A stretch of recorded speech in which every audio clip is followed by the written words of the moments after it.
அன்பு எத்தனை பாகங்கள் இருக்கின்றன?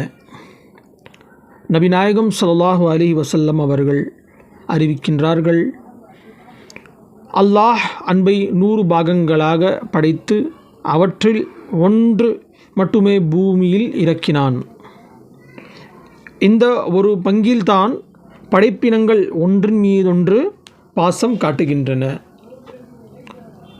நாம் இப்போது காண்பித்து கொண்டிருக்கும் பாசங்கள், அன்புகள், இது 100 பங்கு மட்டுமே.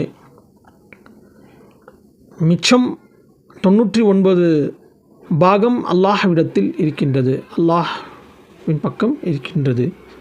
இவ் ஹதீஸ் சஹீஹ் முஸ்லிமில் இடம்பெற்றிருக்கின்றது. சுப்ஹானல்லாஹ். இந்த ஒரு பங்கின் முஹப்பத்தே நாம் தன் மனைவி, மக்கள், தம் பிள்ளைகள், தாய் தந்தைகள், நண்பர்கள், சகோதர சகோதரிகள் அனைவரும்